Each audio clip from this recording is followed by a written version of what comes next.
বক্তব্য রাজনীতি খুলনার মানুষের মাঝে করেছি। রাজনৈতিক বক্তব্য আমিরে জামাত দেবেন।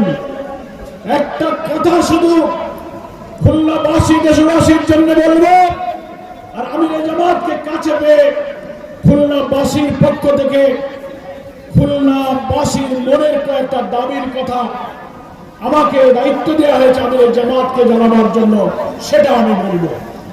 প্রথম কথা হচ্ছে, আগামী 12 যারা আমাদের বন্ধু প্রতিপক্ষ নির্বাচনের মাঠে জামাত ইসলামী এবং 11 দলের প্রার্থীদের বিরুদ্ধে সন্ত্রাস, গুজব, মিথ্যা ছড়িয়ে দিয়ে আবার অন্যায়ভাবে জোর করে ক্ষমতায় যেতে চান, খুলনাবাসী শুধু নয় দেশবাসী বারবার প্রতারিত হয়েছে।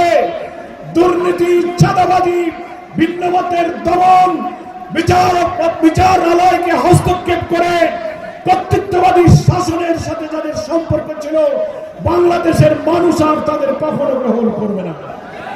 নির্বাচনের এই ময়দানে আমরা দেখতে পাচ্ছি আমাদের বন্ধু রাজনৈতিক দলের প্রার্থীরা হুমকি দিচ্ছেন, দাঁড়িপাল্লার ভোট দিলে তোমরা কেন্দ্রে যাবে না, দাঁড়িপাল্লার মিটিংয়ে গেলে পা ভেঙে দেব। হিন্দু সনাতন ধর্মের ভাইদেরকে হুমকি দেওয়া হচ্ছে, দাঁড়িপাল্লার পক্ষে দিলে তোমাদেরকে দেখিয়ে দেওয়া হবে। মা বোনদেরকে, মহিলাদের গণসংযোগ মিটিংয়ে গেলে তাদেরকে লাঞ্ছিত করা হচ্ছে, হামলা করা হচ্ছে। আমরা বলতে চাই, যারা মায়েদের গায়ে হাত তোলে তাদের কাছে মায়েদের জানমাল নিরাপদ নয়। যারা চাঁদা আদায় করার জন্য পাথর দিয়ে মানুষ মারে, তারা কখনো মানুষের নিরাপত্তা দিতে পারে না। ক্ষমতা যাওয়ার আগে ঘাট দখল, বাস স্ট্যান্ড দখল, বালুঘাট দখল, ফেরিওয়ালা, বাদামওয়ালার কাছ থেকে যারা চাঁদা নেয়, হিন্দুদের বাড়িঘর দখল করে, তারা কি করে মানুষের নিরাপত্তা দেবে?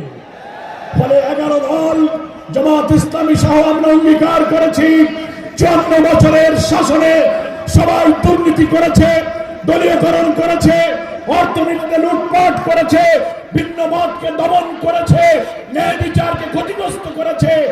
আমরা ইসলামী চেতনা, মুক্তিযুদ্ধের চেতনা, জুলাইয়ের চেতনা ধারণ করে সংগ্রামী নেতা ডাক্তার শফিকুর রহমানের নেতৃত্বে একটি নতুন বাংলাদেশ আমরা গড়ে তুলব, একটি মানবিক বাংলাদেশ গড়ে তুলব, যে বাংলাদেশে ক্ষুধা, দারিদ্র, নিরন্ন, অন্নহীন, বস্ত্রহীন, ক্ষুধার্ত মানুষের হাহাকার থাকবে না।